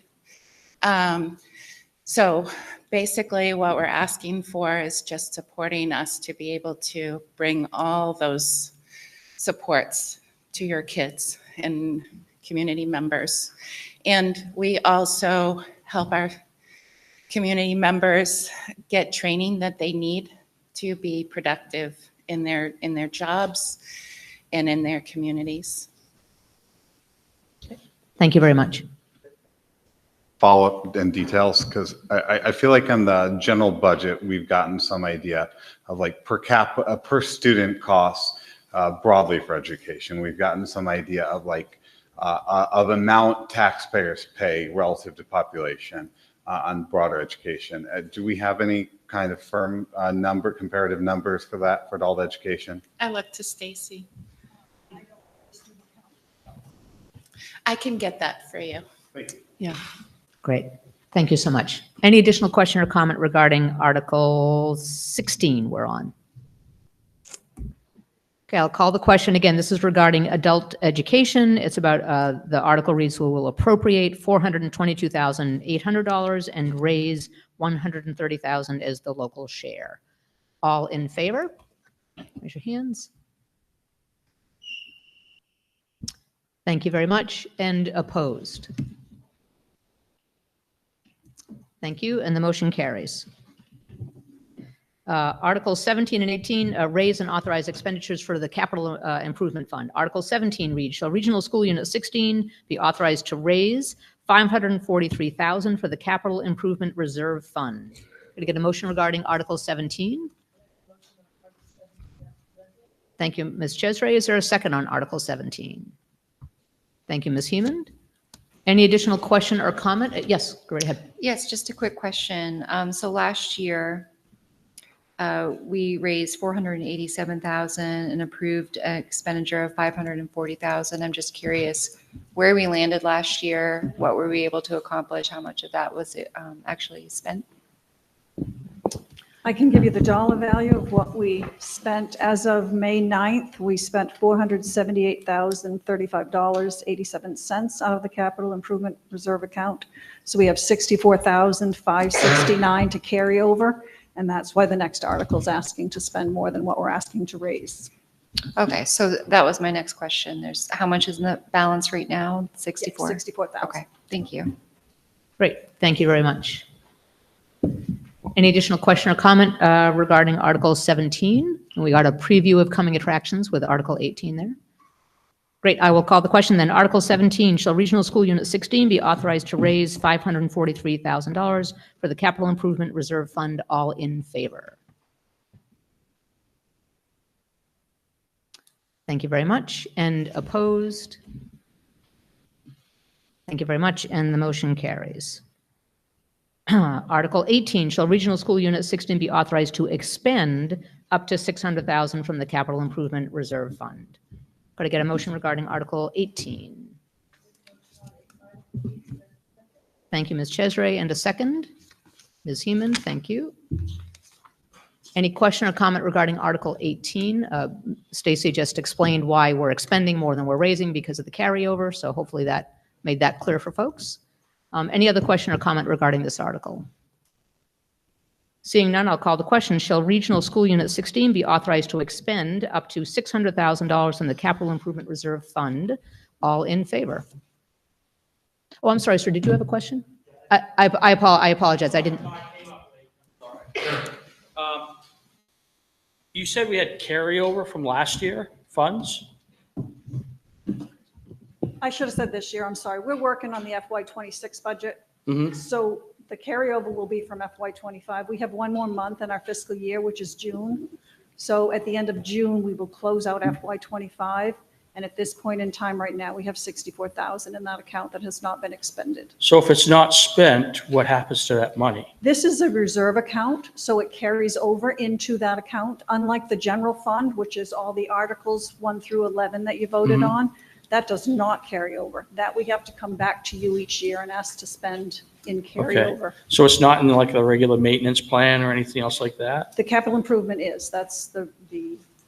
But what's the reserve in case? So the state lets you only set certain amounts of money aside and you have to declare what it's for. So one of those things is a capital improvement plan for Okay. roof repairs or maybe a paving, big projects. Okay.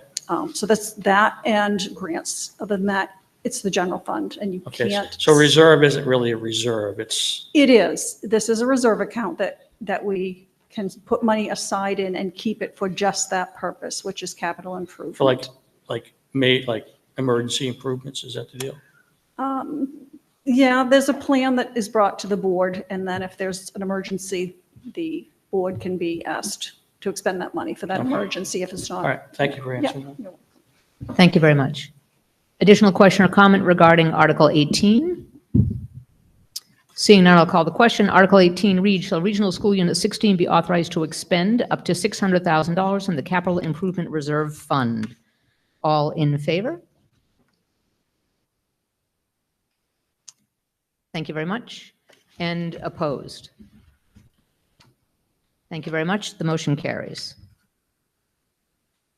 Article 19 and 20 authorize expenditures of grants and other receipts. Article 19 reads, in the event that Regional School Unit 16 receives more state education subsidy than the amount included in its budget, shall the Board of Directors be authorized to use all or part of the additional state subsidy to increase expenditures for school purposes in its cost centers approved by the Board of Directors, increase the allocation of finances in reserve fund approved by the Board of Directors, and or decrease the local cost share expectations as defined in Title 20A, Section 15671-A1B, for local property taxpayers for funding public education as approved by the Board of Directors.